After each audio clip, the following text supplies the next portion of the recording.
Markus, and we are finally back from the short break, and I am giving a word to you. Please continue the part 4. Okay, welcome back, everybody. So we ended the previous part when we found by using the simulator that the send message action or the receive message action is never enabled for process node I2. I equal 2. The debugger confirmed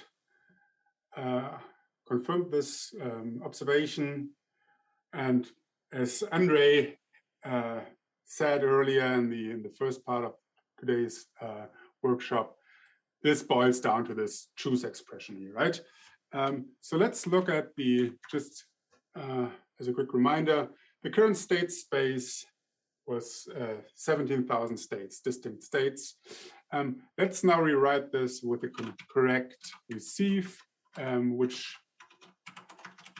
uses existential quantification, right?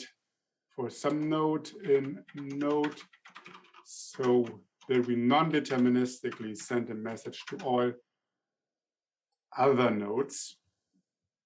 Could also send messages to ourselves, I guess. Let's try what happens if we send a message to ourselves. Oh, we call this n here, the variable. And remember, 17,000 states. Check again.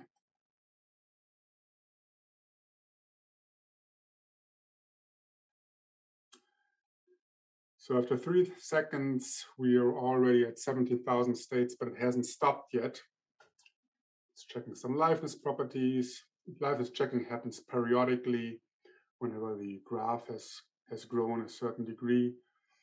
It will now run, I think, for perhaps 30 minutes, 30 seconds, 60 seconds or so. And I think we get 1 order of magnitude more states. Okay, so 33 seconds, 200,000 states. In that sense, choose is a great optimization for your specification. It shrinks the state space because it removes non-determinism. And what contributes to state space explosion is the non-determinism of specifications. In this particular case, I don't think anything would have been wrong with the algorithm by using the choose here, but this can be delicate business. It's easy to shoot yourself in the foot. Use existential quantification. If there's a choose in the behavior part of your spec, you're probably making a mistake. Where you will usually see choose occurring is in some constant level operator. For example, choose some s in the set such that for all n in the set, s equals bigger than n, right? Some max operator that gives you some element from this s that is a certain, for which a certain property holds. Their choose makes sense. In case of behavior spec, it usually doesn't. Okay, so where are we now that we are done with choose? And I guess we are successful with being suspicious of success. So now we could try and come up with more invariants. So we checked that the low-level specifications implements the high-level specification, and we checked a few properties at the level of the high-level specification, stable and liveness. That's great. That already covers a lot. We could also just try and think really hard about this low-level spec here, and to find an invariant.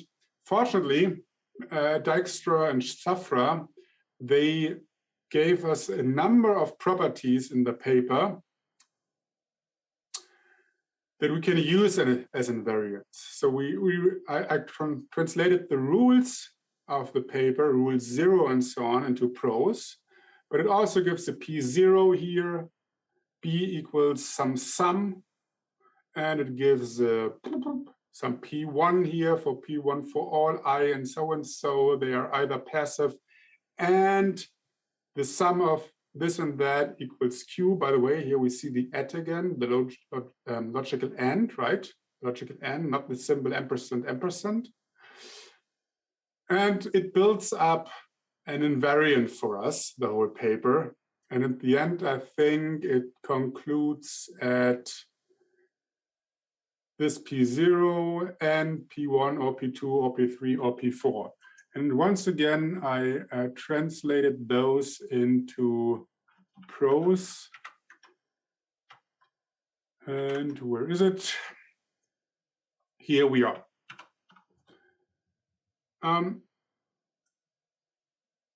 This is what's written in the Dijkstra paper. And as you can see, this already looks like proto-TLA plus. Well, it's not proto-TLA plus, it's just math, right? And TLA plus is math. So that's the reason why it looks so similar.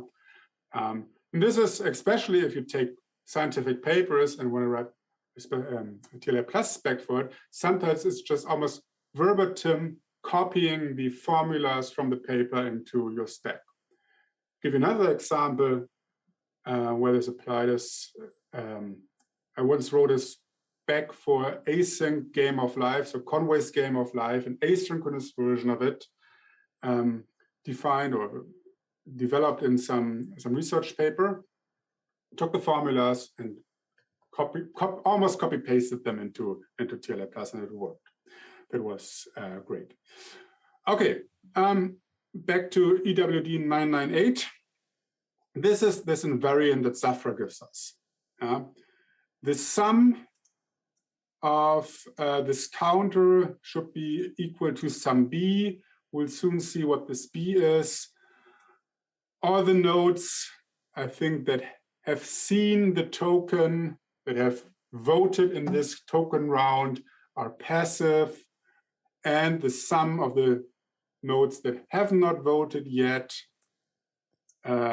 is equal to the Q, or and so on and so on. So you could sit down and as an exercise, offline exercise, translate this into TLA plus. We don't have the time today, so I translated the informal description into a formal description to TLA plus. And there's one minor concept that's useful here, that is you can add labels to individual conjuncts and disjuncts, individual expressions, by using colon. It's mostly used in the proof system that we might or might not see later, but it's a nice way to make things more readable, to reference conjuncts, disjuncts from the prose, and you could also technically refer to them via the name in TLA plus, but I'm going to skip that part. Okay, and it says the sum of the counter for all the nodes is equal to this B. This P1 says for all nodes that have voted yet, they are inactive, and so on and so on. And we have the sum operator. So the sum says we want to aggregate the value of the counter variable. How can we do that? I think it's something related to choose and recursion, isn't it? Okay, that's a good idea. I guess we haven't, yeah. So there are cases where in a state, you want to do something like, a computation, right? But in the state without creating additional states. And that's why, yes, TLA plus has a recursive keyword, and you can declare an operator to be recursive. Before before this recursive operator came into the game, there were only what's called recursive functions. So functions that are defined recursively. And this is what we are going to do now here for our sum operator. There's a tiny bit of syntax that I need before we can do the sum and the recursive function, which is a let-in expression, let-in, call it let-in. So we let, and then we can write some definition here, true, and use this definition down here. It was a terrible name for a definition, right? So we can use it here. We can do multiple definitions up here, and then make them all appear down here. And as a matter of fact, we can also depend on the previous definition in our let-in. It's just a way to locally define, come up with a definition that doesn't exist outside of the in here. Okay, questions? No. Okay, so I'm going to define a function that we name sum, which is defined to be something for some I in the from to. This is the range over which our function is going to be defined. And this is now on the left-hand side of the definition, right? So the columns are right to this square bracket box here. It's called sum, has a name sum. Now we can say if I equals from, well, then the value of sum in this I is the value of counter I. Okay, and for all other cases, it's the value of counter I plus the value of sum in the previous, for the previous value. Make sense? Let me just reorder this here. Two mistakes, counter from L on line 357. Oh yeah, typo, right. And the second argument of sum should be 2, maybe, on line 357. 357 should be else clause. Okay. Sum. So this? Yeah. This should index have here? 2. Okay. Sum has only sum from small letter s has only one argument. Now I see. Yeah. Right. Okay. Sure. So and here in the in clause of the let-in, we're just going to take the last element, the 2 element, which then so happens contains our value. Here the b, that's straightforward. Now that we have the sum, we just make it range over the pending instead of over the counter. Now we count the pending messages and say in the invariant the pending messages has to be equal to the sum of the counters as an invariant of the system. And now let's see if we can this way,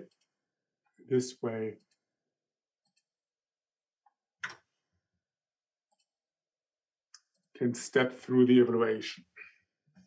This is boring because we are summing a counter that is only 0, so we're not going to see much. Let's see, I'm going to do a hit count of 10 here, and then just hope that in 10 iterations, does it hit? Dang, doesn't work. Okay, this one looks a little bit more interesting. So now we can see we go from the I starts with the from, and it takes the first element of counter, makes it the first element of sum, then it takes the second element of counter for when I becomes 1, sums it up with a 2, which becomes 3, and then it takes the last element of counter, which is again a 1, sums it up with this sum, the first element of the sum, and this becomes the last element of this function here. Straightforward definition of a recursive function. And this is a common paradigm, common pattern that you find all over the place. The standard modules use this to arrange over sets, for example, and so on. But Ivan, you wanted to do recursion, right? And I said, yeah, there's a recursive keyword. I mean, this is kind of the same, right? Historically, this came before the recursive. They didn't want to introduce recursive because the recursive keyword, recursive operators have a subtlety, and let's see if I can find it. Is it here? Okay, just have to move. Yep. So what you cannot do with a recursive function, but what you can do with the recursive keyword, and I'm soon going to show how the recursive keyword actually works, is you can do mutual recursion. So you can declare two operators to be recursive, and then define this operator recursively based on this one here. The is even is defined in terms of is odd, and is odd is defined in terms of is even. And this you cannot do with the recursive functions. I don't think I've ever used this one here, mutual recursion, in my specification, but this is why perhaps one reason why you would have to use recursive keyword. Okay, but let's try and get this. Okay, and now we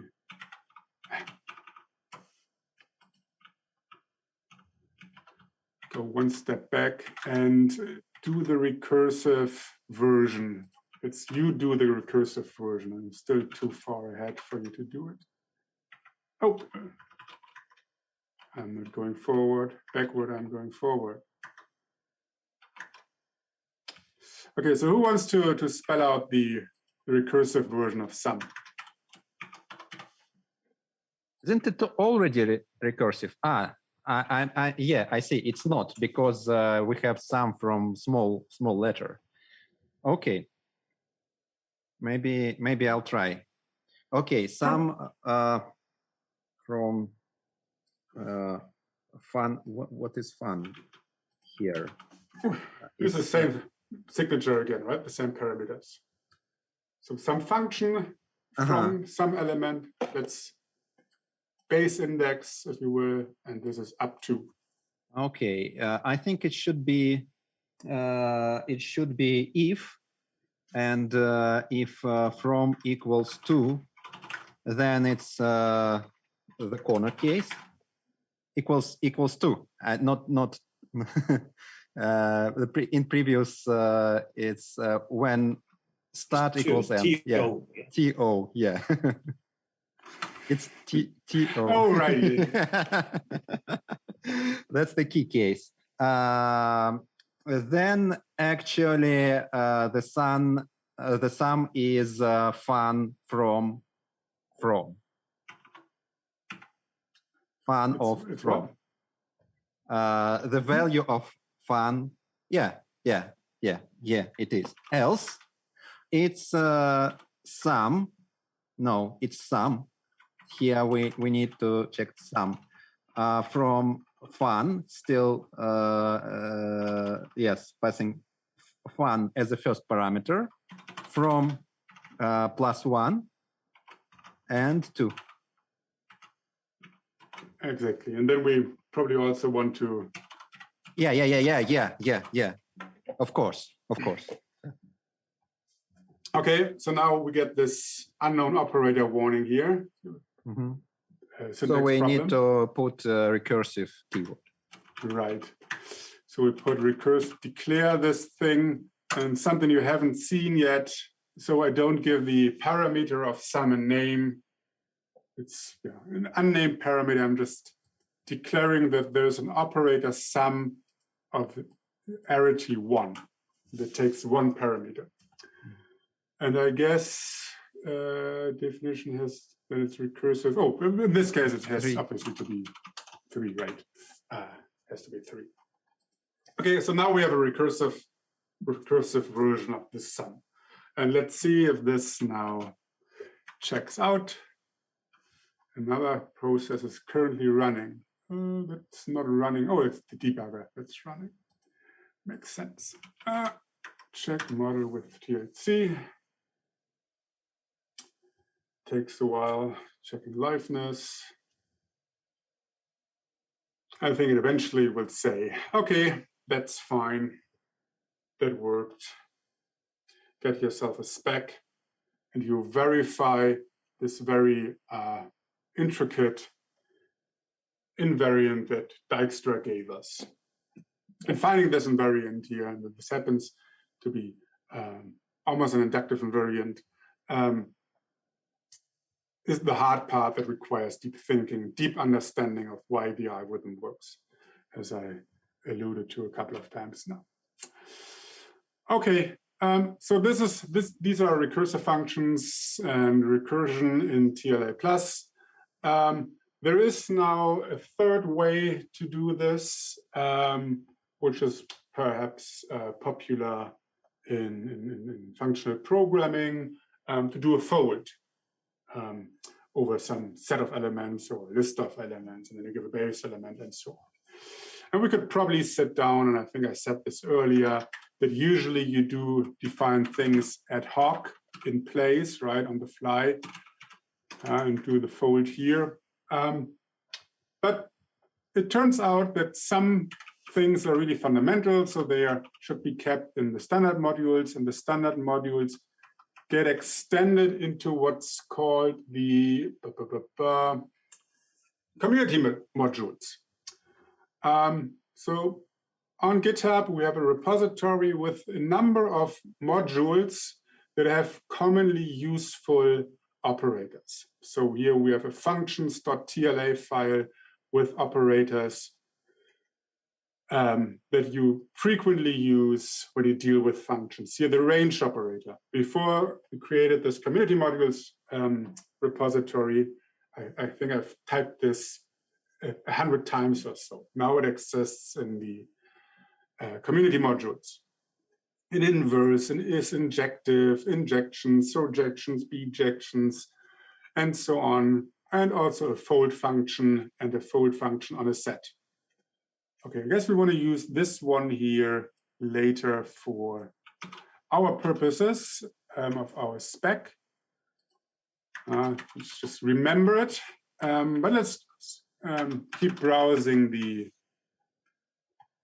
other modules here, just to give you a feeling for what's available. So there are graphs here,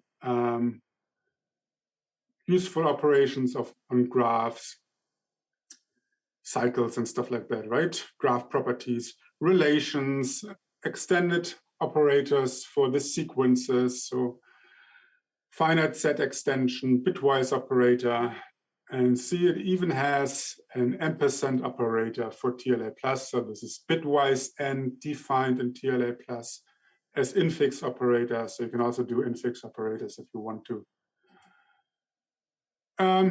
And there are a few more technical modules down here. A module that lets you reformat TLA+ values in JSON, that lets you format TLA+ values as SVG.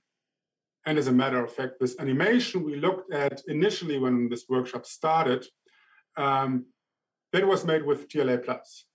So I wrote a TLA+ specification that took an error trace. I defined a layout in TLA+, then used a little bit of machinery to generate a stack of SVG files that I then just merged with FFmpeg or something like that to get this animation out of it. But the layout and the how it looks like and the data is all done in TLA+. No external tool whatsoever, except for FFmpeg and VLC. And this is because Will Schultz introduced a very nice TLA+ animation module. We have an integration with SheWiz, I will show later, and additional features for TLC and also I/O. So you can do I/O with TLC, with TLA+, and invoke things on the command line. But that's super technical, right? You wouldn't do this in a specification that you want to check. But I will later show nice tricks where this is useful. Okay, so let's do the fold here. And who wants to spell out the fold to me? I'm doing way too much talking here. Who wants to volunteer?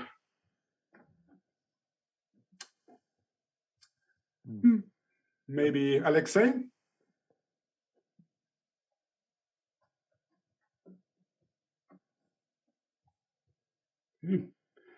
Perhaps he doesn't have a microphone. Brian?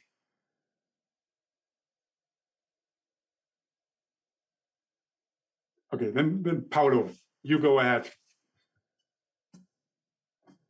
Hi. You want to use this for the function? Exactly. Do the sum here, the sum operator. Using this. And the operation is just plus.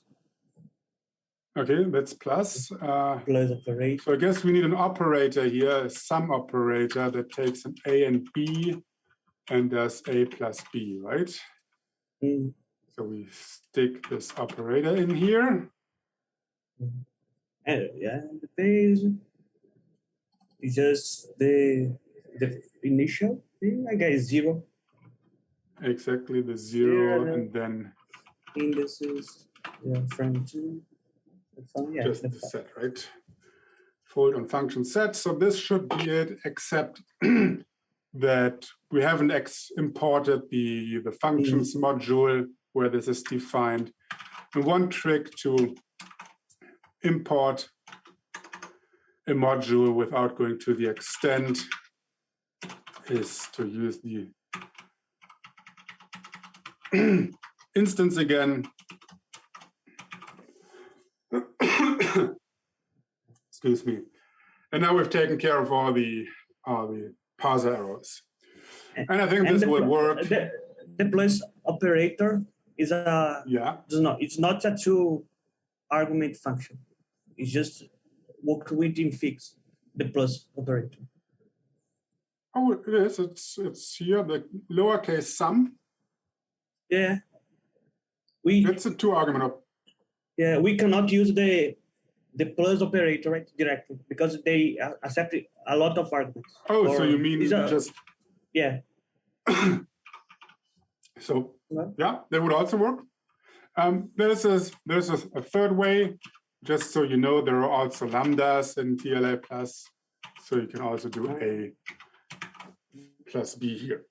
So 3 ways: defining an operator, regular definition of an operator, defining a lambda, and yeah, the plus. That's neat. The neatest way. That's the neatest way. If you know how to read this, right? But yeah, you can do this. It says some module is not imported here. I guess for some reason it doesn't find the functions. Maybe it's function or functions. I think it's functions. There's, I think, something wrong with my settings. Because in order to use, yep, it's gone. You have to download the community modules from the web. This is another jar file in order to, perhaps I think it's gaps. Phew. You have to download the jar file, community modules jar file in order to get all the modules. Because there's one thing to be aware of, and I haven't mentioned it yet. A technical thing that goes on here. So most of these definitions you can just go and copy paste from the web. So this is the basic definition of the fold operator. A generic definition of the fold operator. It's I guess involved what's going on here. And this is why I didn't want to do this ad hoc. This is why you don't do this ad hoc, but reuse it. So you just copy paste this guy here and paste it into your spec if you want to. But for some of these operators, there exists optimizations in Java that you want to get. So here are the modules, the TLA plus modules, and also Java module overrides. So for example, let's see, for the sequences X operator, there's a contains operator in the sequences X module. This is the contains in the TLA plus. There exists an I such that in the sequence that goes from I to length minus S, there is an I such that E, yada, yada, right? And this evaluates in TLA plus, but it's a little bit slow. So that's why we can add a Java module override that makes it faster, which translates into a for loop. So whenever TLC sees this contains in your spec, it doesn't evaluate the right-hand side, but it simply carries out the for loop. And this is an order or two or more orders of magnitude faster. This is the reason why you want this jar file to be loaded by TLC and not always just copy-paste and the definitions of the operators. For the full function, I don't think it has one. Okay, great. So we have 40 more minutes. Let's see. Are there questions so far? We're pretty much done with the recursive and folds. So we can now do a little bit of more on modeling. Perhaps since we still have a little bit of time, so we could now might want to set out and do a proof of this invariant that Dijkstra gave us. So we model checked it for some finite value. But as Lamport says, it's easier to prove something if it's actually true. So it's good to have strong confidence that it works before you invest in writing the proof. I'm not going to prove something here. I'm just going to show you now how you use the model checker to gain extra confidence. And how you can do this, because this is, again, just a bunch of formulas that you can check. I'm not going to do the what part here. I'm going to just talk about it by showing you the spec. So the inductive invariant that we want to check is Dijkstra's inf concatenated with type OK. This gives all type OK states, which is infinite, and then take only those that satisfy inf. This is the inductive invariant we wish to eventually prove, and now to validate that this is indeed an inductive invariant where a proof will be successful. If you think about this, for TLC, this will be super hard to enumerate. As a matter of fact, it will be impossible for TLC to enumerate because type OK defines an infinite set of states. So TLC will take forever. It could probably discard many of those states because of the inf, but it starts with type OK and then throws all the other away. And if the first conjunct takes forever, never gets to the second conjunct. So TLC is a little lost here. There's a trick, and this goes then back to the randomization that you mentioned earlier, Ivan, where we can use randomization to help TLC randomly select a smaller number of states from this infinite set. But this is really here where this symbolic model checker can show its strength. We have this, let's see, where is it?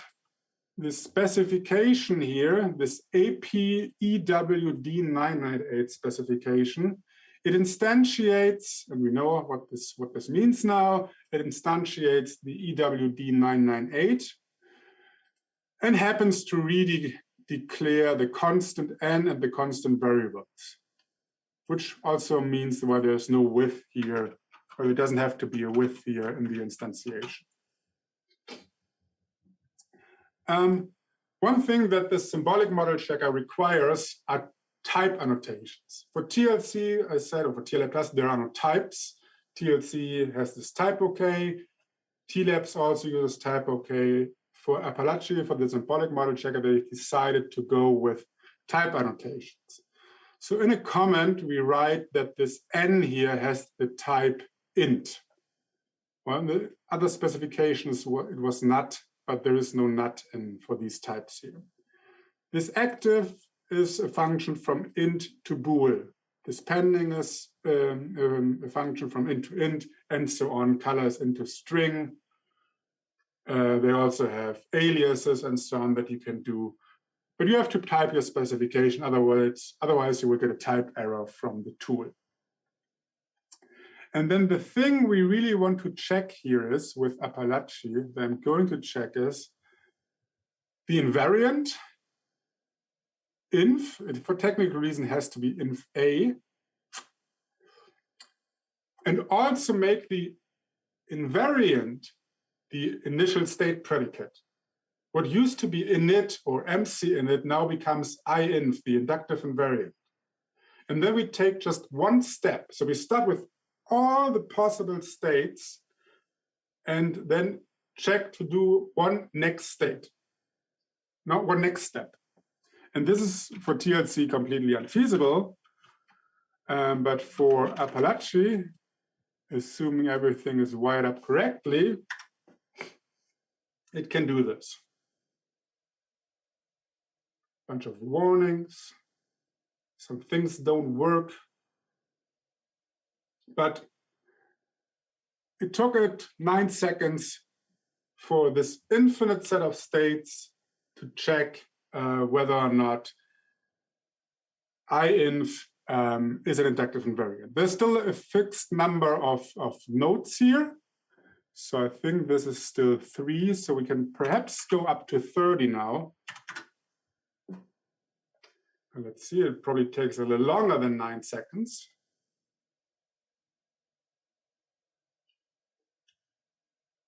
No, it takes longer.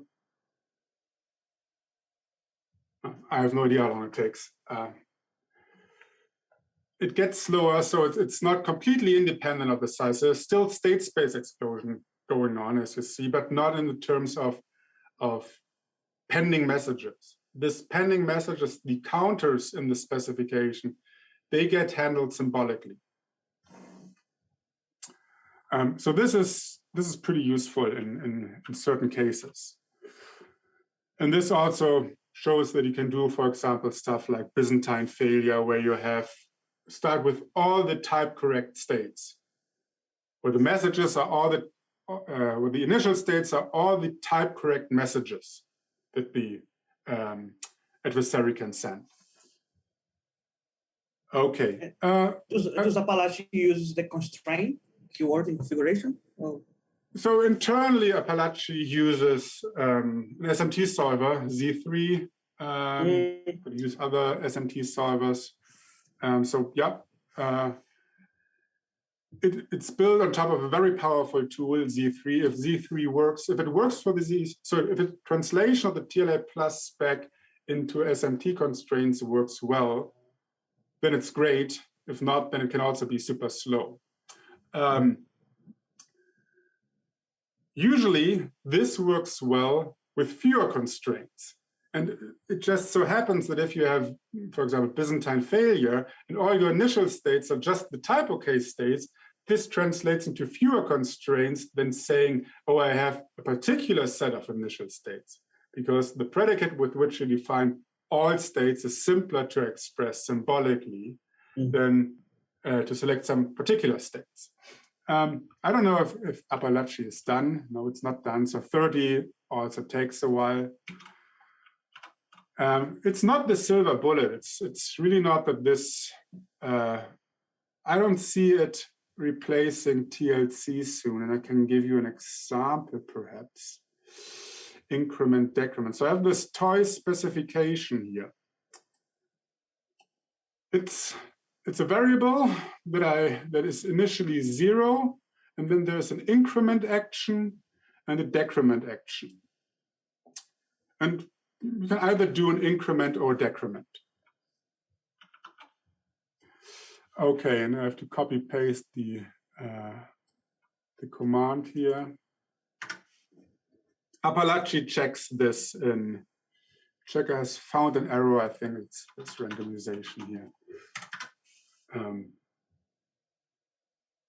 Checks this in two seconds, because the invariant that we verified is v is smaller than 10, and v is greater than 10.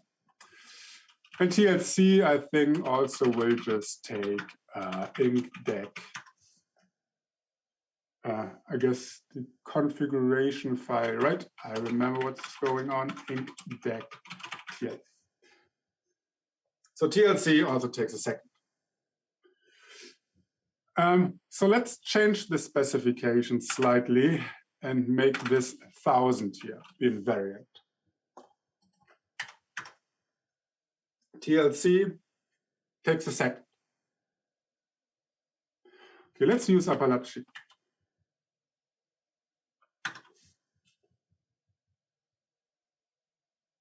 It no longer finds the invariant violation.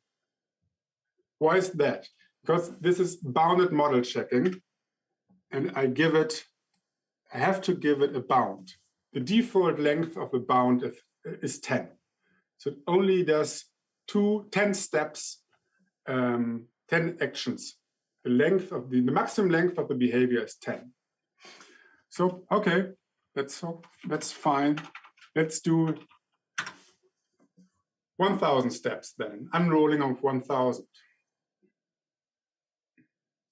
Yeah, it takes a little bit longer than TLC apparently, but we are already at 80, 90,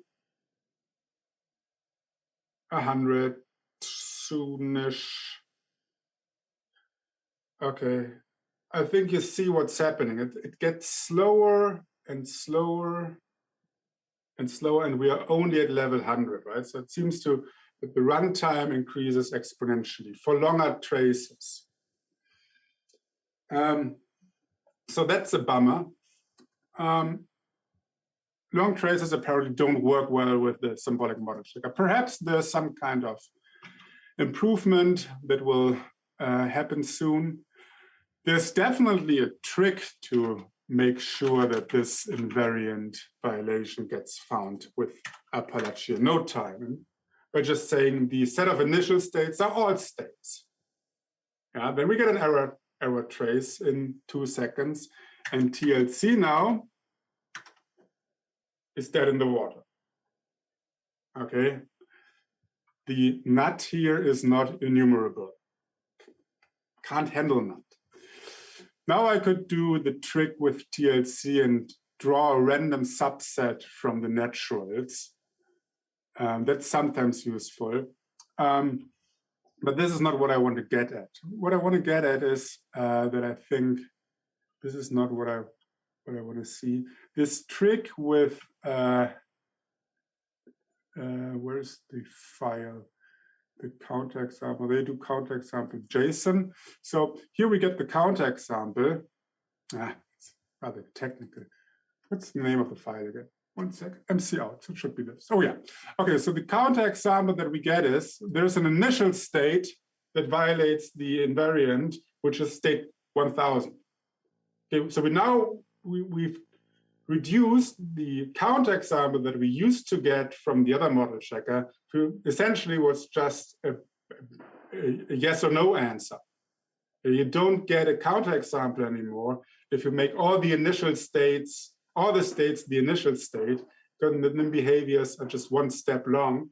And when you model something new, you learn a lot from looking at these longer behaviors, especially if you do some detailed concurrent algorithms, log-free algorithms and stuff. You usually look at 30, 40 steps long traces, counterexamples. Remember, initially I said Amazon 35 steps, a counterexample. And you want to see these counterexamples. You don't want to just get a binary answer no with some counter, with some specific state that violates it.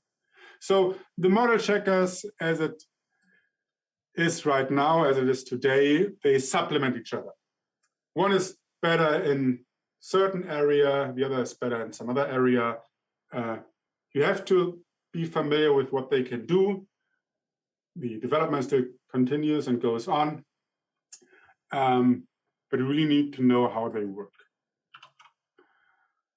And unfortunately, there's not yet an integration of Apalache into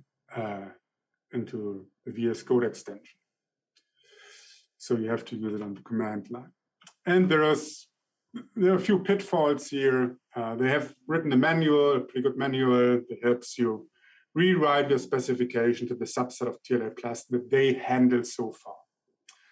And if you find issues, please report issues and help them make the tool better. I'm not trying to belittle the Apalache model checker here. It's a great tool. Okay, so zooming out again, this was just quickly showing Apalache and showing TLC and how they could work together. Zooming out again, so what we've done now in terms of EWD is we've confirmed or we validated our inductive invariant. We now have a very strong feeling that this is truly an inductive invariant, and we could write a proof for this inductive invariant. I won't do that. It's CO main. So we are at the last commit now. There is, I think, where is it? There is this proof here that I will just show and give a high-level summary. So this is what the TLA plus proof looks like. We prove that the specification implies always type OK. The spec is type correct, and can say that this is a lemma. And then there's a proof rule here, which I won't talk about. And then we want to prove that termination is detected. This says, as we've learned, spec implies always IF. Right? We've seen that yesterday, what this means. And this is then the proof rule that you would have to work on and break down into smaller steps and even smaller steps and yet smaller sub-goals to make the backend prover, this TLA-PS system, that's redundant, the TLA proof system, and do its thing.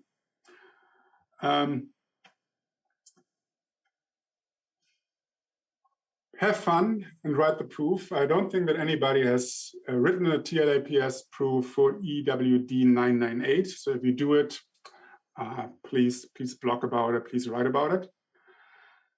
And to see a little bit more, to just get a feeling for the amount of effort that goes into such a proof. So this is now the high-level specification, async termination detection. You remember the one that was just 2 pages long. And here's the machine check proof for spec implies type OK. So 30 lines or so, where we have to break it down to a level of, one level, one layer for the proof system to accept it. So this is an easy proof. And as a matter of fact, this was decomposed, so this 30 lines of math here were generated by the toolbox.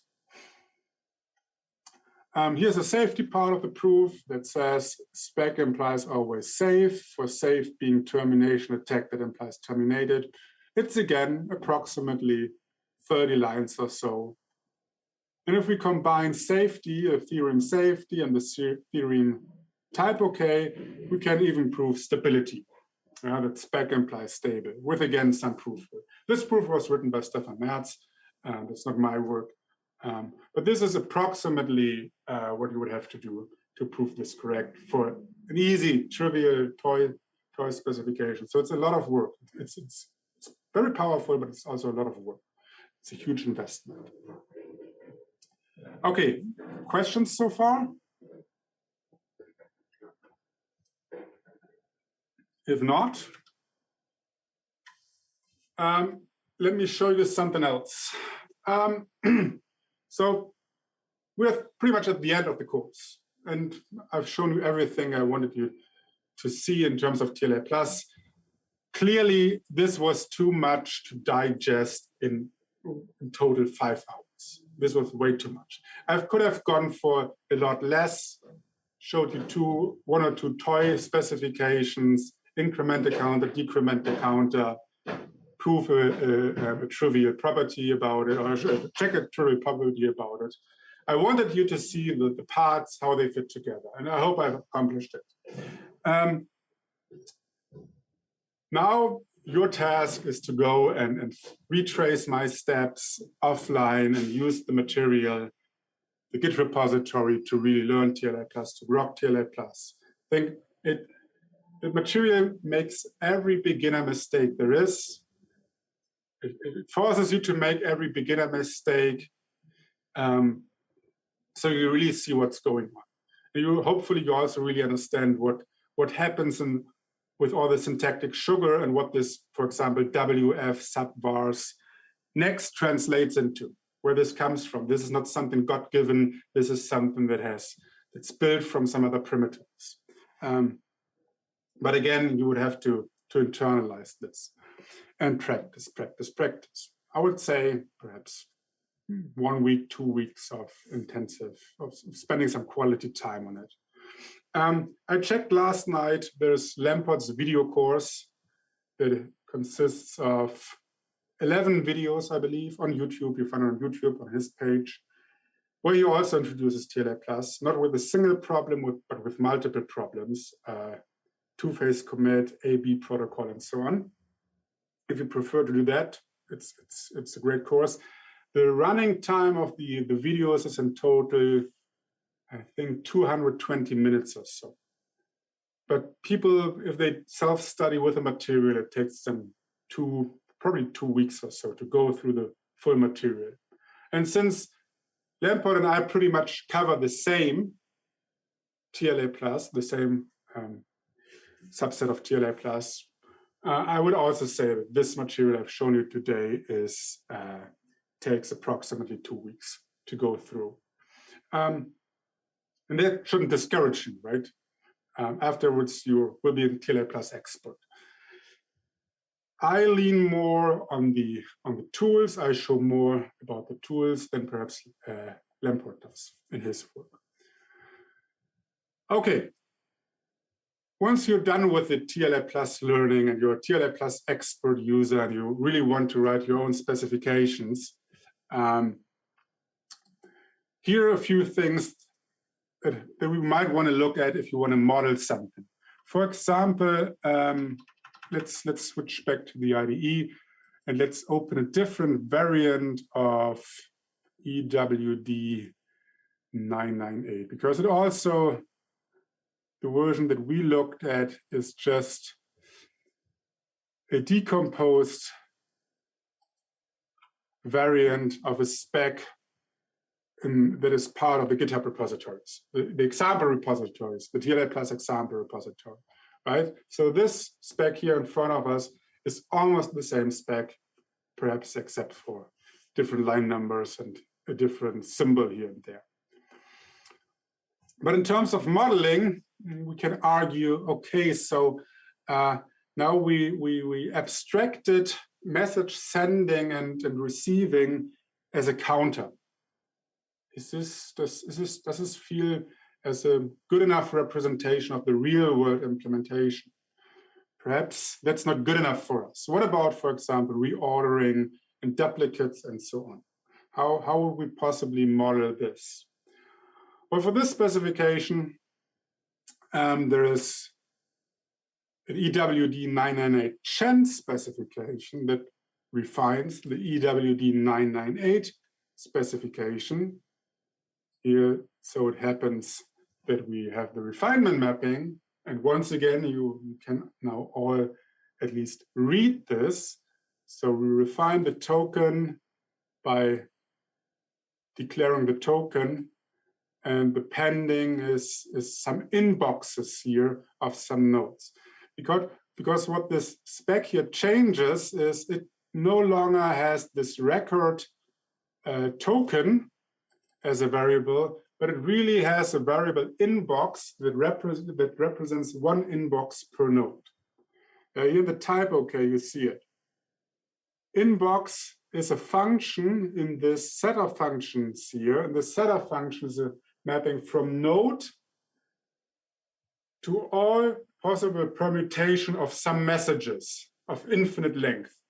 Yeah, so the inboxes have infinite size, can have infinite size, and all various permutations of the messages. And the messages, again, are really modeled as a token message. So we have something that really represents the token, and a basic message. It's called basic message here. That's the payload message. And the set of message this spec allows is the union of token messages and basic messages. And this is reflected in this type OK here. And then there is, because the type OK is powerful, right? It's just any TLA plus formula, state level TLA plus formula. We can use a little bit of math to say that essentially, conceptually, the token is a singleton type. I think this is what perhaps elsewhere is called a singleton. There's only ever one token message. If there's more than one token messages in one inbox or over multiple inboxes, then that's a type error. So you can formulate pretty advanced, sophisticated statements with type OK alone. Yeah, initiate, probe, and pass token, that's all essentially the same conceptually what we do in the higher level specification, except now we remove things from this inbox, consume messages from the inbox really, instead of just decrementing a counter. The initiate probe, for example, here, so for the inbox of node number n-1, it appends the message to the inbox. And the pass token is that it appends, the node I appends a new token to the inbox of node number I-1, and it removes the token at its inbox. And because we range over this with existential quantification, we again non-deterministically send to all nodes. And if you would, for example, want to consume messages in random order, and that way,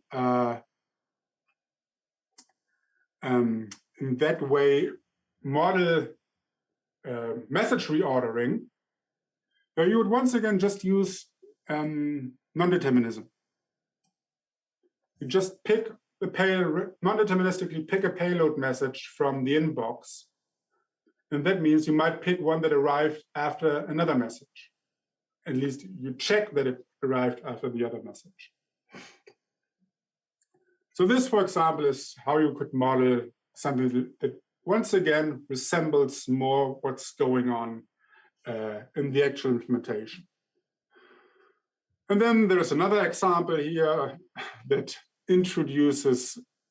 removes the abstraction that node is just a sequence of integers. Now we've defined that there's a set ring of nodes, and nodes are really non-numbers, some string or some identifier or so. And we demand that this ring of nodes is a function from node to node, satisfying this property is simple cycle. So it is a ring, right? We choose some initiator. We could probably also check this for there exists an initiator, right? If we want this to make sure. And then at this level here, this is now pretty low level, I would say. It still uses inboxes. But what I've done here is I introduced a clock variable, what's commonly called a vector clock. So usually we don't need vector clocks in TLA plus because we reason at the global level. And this is what enables to really strongly reason about the system, that you have always the global perspective and don't have the local perspective. But sometimes perhaps you want to have the local perspective, possibly to integrate with some other tool. So we have a clock variable, it's this vector clock. go to Wikipedia. The vector clock algorithm is really simple. For every action a node takes, it increments the vector clock. And if it receives a message, it combines the vector clock that it receives with the vector clock of the other node. Okay, what you can do with it is you can emit a trace now in TLC with TLC that you can load into this tool here that's popular among distributed system builders called Shivas. So here's the TLC trace. You can see it's a little bit more involved. It's some 78 states long or so.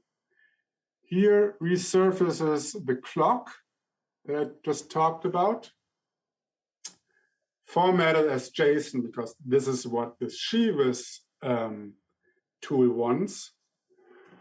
And then with a little bit of regular expression trickery, we can visualize this trace with Shivas. And here now we see for 8 nodes, an execution that represents 78 actions. And for some reason, that's too much for my computer or for my browser here. It takes a while. So now you see these interactive communication graphs, this interactive communication graph, where each line, so passing of time is downwards.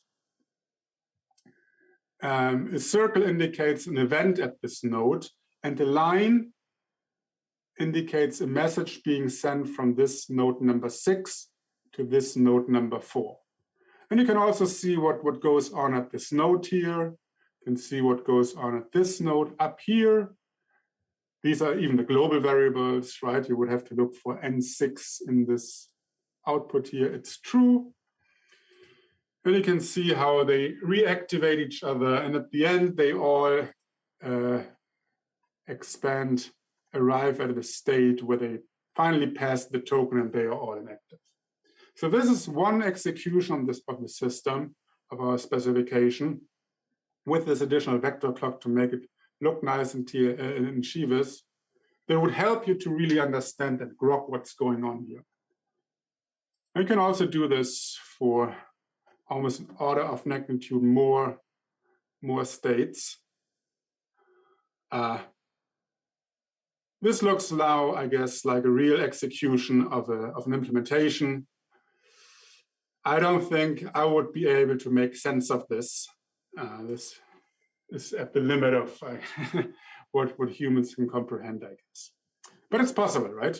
And we use this JSON module that I showed earlier, this Shivas module that I showed earlier, that's part of the community modules, to export the TLC trace in a format that you can import in Shivas. That I found nice. Okay, any more questions? Otherwise, I will just keep going. So I also talked about the I/O utils module. Sometimes you want to talk to the outside world if your invariant is violated. One example is, and one interesting technique is that's not part of this, it hasn't been part of this workshop, but that is discussed in the blocking queue material GitHub repository of mine on GitHub that I mentioned in the introduction, this multi-producer, multi-consumer queue, how to relate an execution of an implementation. So we run our implementation, implement it in some programming language, we capture the execution, a log file or something, and then we check if this log file also implements, refines the high-level behavior defined by the specification. How that's done, that really depends on your programming language, the format of your log file. And for example, people at MongoDB, at Mongo, they gave a talk about it. Let's see, at the 2020, I believe, TLA Plus conference, Extreme Modeling and Practice. You can find this paper on the internet that shows what can be done to validate execution traces against the high-level spec. And they have some interesting conclusions, what and what is not possible. And this is really one of the ways with which you can bridge this gap. And this, I guess, closes the overall cycle of this talk here. How you can close the gap between your high-level specification, which I hope you've now seen really allows you to think about the algorithm, think about the problem without being bothered by programming language concern, by programming idiosyncrasies, but how you can bridge this mental model, this algorithmic model, this prototype to an actual implementation. You record the execution of your implementation and check if it refines the high-level specification. That's one way. For technical integrations, then I go back to this module here. Questions? We can talk to the external world. And here, for example, we just do a curl invocation, call some HTTP backend with a post by running curl on the command line. We could also send a pager to us if model checking has stopped after a couple of hours and give us a notify. And I like to integrate more and more stuff into the TLA Plus language to make it resemble programming a little bit more. Perhaps another outlook. This post will be called only after the trace is finished? That really depends to some extent. So this is an invariant here in this example. So this will be checked for every state. But because of how TLC works, it checks this real inf. And since this, for all the states except the state that violates real inf, will evaluate to true, TLC is smart enough not to evaluate the second disjunct because it doesn't matter, post-inf is true. We could have also stated this as an if-then else that makes this a little bit more clear. But yeah, this will only evaluate for a state violation. And then it sends the full trace formatted as JSON to this HTTP endpoint. So if you want to integrate your model checker with your continuous integration, for example, it's possible this way. Yeah, I was confusing with post condition, but is another thing. Post condition. That's another thing. This is the post as in the post request, and not the it's post just as in post. More invariant. Yes. It's just a normal invariant, right? And then something completely blue sky, and then I guess I'm also out of time. And I've confused you, sufficiently confused you. Another way to close the spec between the high-level specification and the implementation is the idea to get rid of the implementation and just execute the TLA Plus specification. That sounds strange, right? How can we possibly execute a TLA Plus specification? And there is this runtime called PlusPy that has a few examples. And this is early work, right? It's don't do this in production. But it can really take some TLA Plus specification and execute just one of it. You can also do this with Tlc Simulator now. This one is written in Python. And the idea is there might be a bunch of computations, a set of computations, sort of programs that are not performance critical in the sense that you need to ease out every last inch of your CPU, or where the bottleneck is somewhere else. For example, in a distributed system, right? In a distributed system, performance is usually determined by the number of messages that you send, not by the individual compute running on a node. And then you can, for example, think about this termination detection algorithm of ours that you might use this specification to really execute it to detect termination of this set of nodes. We have the system, and we make use of the system specification of EWD 998. We send messages. I've shown you earlier how I went down to the level that we even modeled inboxes, and maybe one or two more levels down, we could map this inbox to something that's actually TCP. And this is done here in this PlusSpy, for example, for the Bosco consensus algorithm. And it works. Okay, and we're down to 25 seconds. I guess I won't show anything else anymore. Thank you. I'm happy to stick around and add some more questions in this discussion zone. I had a lot of fun. I hope you also had a lot of fun. Please reach out to me on Twitter if you like, or find my email address on the internet. I'm always happy to discuss TLA+. Thank you. It was nice, very nice. Thank you, Markus, for your tremendous, outstanding work with this workshop and talking about TLA Plus and teaching all of us. I've learned a lot, actually, and I'm going to review everything you have recorded here and go through your repositories and lots of comments that you had there. I want to say thank you to you for that work.